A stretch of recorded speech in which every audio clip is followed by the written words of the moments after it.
ओम नमो भगवते रुद्राय नमः।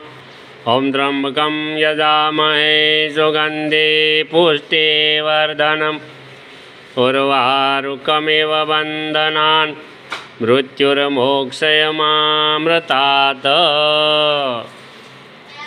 અત્યારે ભાદ્રપદ માસ ચાલી રહ્યો છે, પિતૃઓનો પક્ષ ચાલે છે, એટલે પૂનમ પછીનો 15 દિવસ 16 શ્રાદ્ધ કહેવાય છે, તે પક્ષ ચાલી રહ્યો છે. આની અંદર આપણા પિતૃઓના મોક્ષાર્થે તેઓનું શ્રાદ્ધ તર્પણ કરતા હોય છે.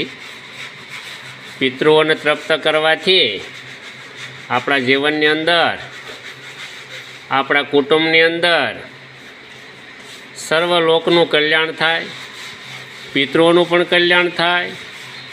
અને પિતૃઓ જ્યારે રાજી થાય ને, જ્યારે આપણી ઉપર પ્રસન્ન થાય ને, ત્યારે પિતૃલોકમાંથી આશીર્વાદ આપણા ઉપર વરસાવતા હોય છે.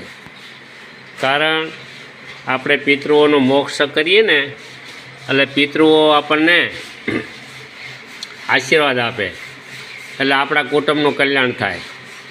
પણ આપણે ક્યારે પિતૃઓને કાંઈ તર્પણ કરતા નથી, વિધિ કરતા નથી, પિતૃઓનો મોક્ષ કરતા નથી, ત્યારે આપણને પિતૃઓ ત્યાંથી કદુઆ આપી અને આપણને હેરાન પરેશાન કરી મૂકે છે.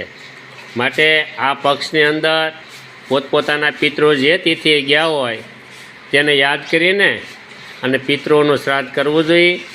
તો આ પિતૃપક્ષ ચાલી રહ્યો છે, હવે થોડા દિવસો રહ્યા છે, અષ્ટમી થઈ ગઈ છે. તો જેના પિતૃ હોય અને ન થયું હોય, ભૂલાઈ ગયું હોય, તો અમાવાસ્યાના દિવસે સર્વ પિતૃ અમાસના દિવસે સર્વનું બાળા ભોળા સર્વેનું શ્રાદ્ધ નાખી શકાય છે.